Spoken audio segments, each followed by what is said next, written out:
Նման մի անջրպետ ստեղծվում է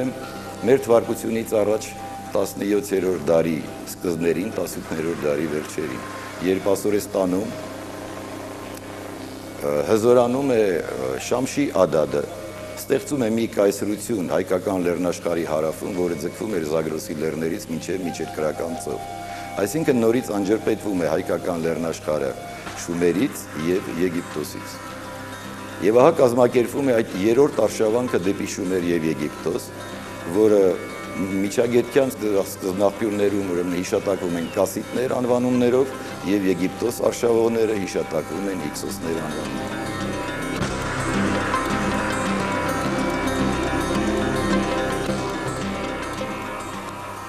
Անշուշտ այդ բոլոր արշավանքների հիմքում կար բացի այլ պատճառներից կար նաև տնտեսական պատճառներ, եթե հիշենք Էնմերքար եւ Արատայի գերագույն քուրմը,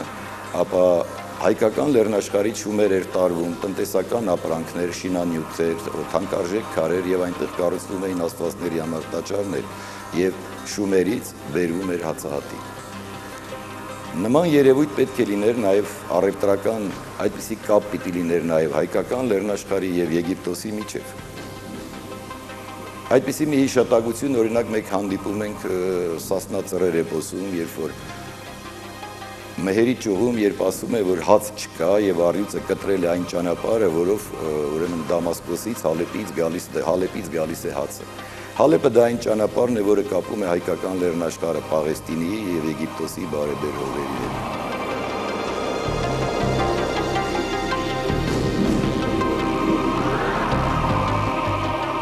Ինչպես ասացինք, Հիքսոս նշանակում է արքա հովիվ։ Եվ շատ խեղաթյուրումների հիմք է, պատճառ է դարձել այն փաստը, որ հովիվ բոլոր հետազոտողները հասկացել, ընկալել են որպես պարզապես հովիվ, խաշնարած հոտի առաջնորդ։ Իրականում հովիվ ուներ հոգևոր առաջնորդ իմաստը եւ այդ փաստը վկայված է շատ հին գրավոր աղբյուրներում։ Այսպես դեռ շումերական թագավորների ցուցակում նրանց առաջին թագավորները սկսած Դունուզից կոչվում են ժողովուրդների հովիվներ, ժողովրդի հովիվ։ Խետական աղբյուրներում արևը անվանվում է նորից ժողովուրդների հովիվ։ Նույնը մենք հանդիպում ենք Վեդաններում, երբ որ Ինդրա, Ագնի եւ Վարունա եւ մյուս աստվածները նույնպես կոչվում են հովիվներ։ Այդ փաստը մենք հանդիպում ենք նաեւ Վանի թագավորության հայ թագավորների տիտղոսներում, երբ թվարկում են նրանց տիտղոսները, այնտեղ հիշատակվում է, որ իրենց ազգի հավատարիմ հովիվն են։ Այսպիսով հովիվ բառը ըստ հին ավանդության նշանակել է հոգևոր առաջնորդ։ Հետևաբար Հիքսոս բառացի պետք է նշանակեր արքա քուր։ Եվ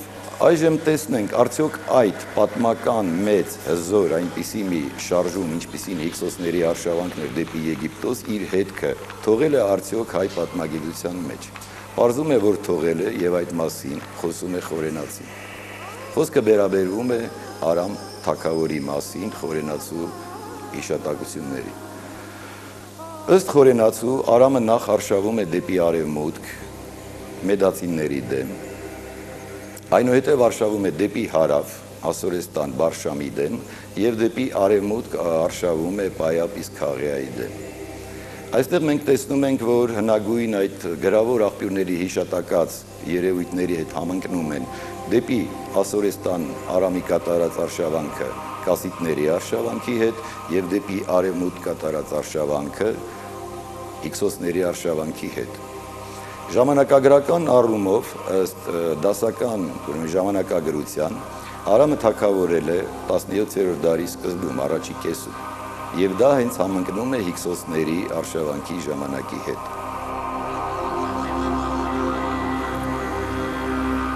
Մյուս կողմից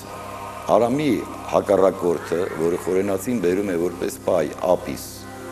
Քաղեա,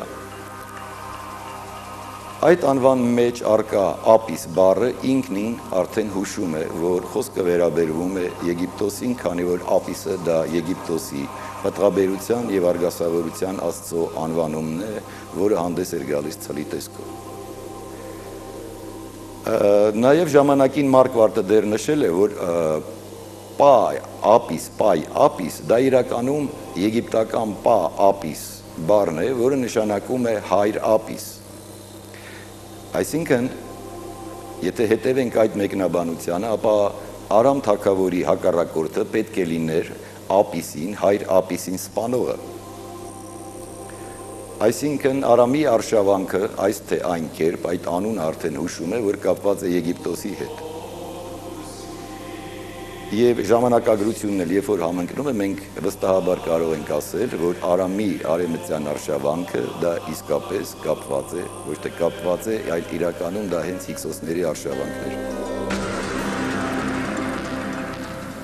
Նման փաստեր ենք մենք տեսնում նաև Սասնածռեր մեր ազգային էպոսում։ Երբ Սանասար եւ Բաղդասարը սպանում են Բաղդադի խալիֆին, այստեղ Բաղդադը ներկայացնում է միջագետքը, այսինքն դա հենց հին արձանագրությունների կասիկների արշավանք։ Դրանից հետո էպոսում վկայվում է, որ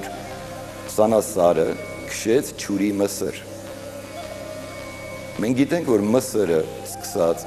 երկրորդ հազարամյակի սեպագրական աղբյուրներից Միսիր, Միծիր, մինչև մեր օրերը հայկական միջավայրում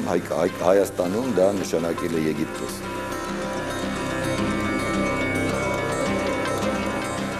Բայց կա մի ավելի կարևոր փաստ, դա էպոսում Մելիքսետ քահանայի գոյությունն է, Մելիքսետ անունն է։ Այս անվանը մենք հանդիպում ենք նաև հին կտակարանում Մելքիսեդեկ անունով։ Այս Մելքիսեդեկը Երուսաղեմի թագավորն էր, ըստ հին կտակարանի ու նաև Մանեթոնի տվյալների համաձայն Երուսաղեմը հիմնել են հիկսոսները։ Այսինքն Մելքիսեդեկը դա Երուսաղեմի առաջին հիկսոս թագավորն էր։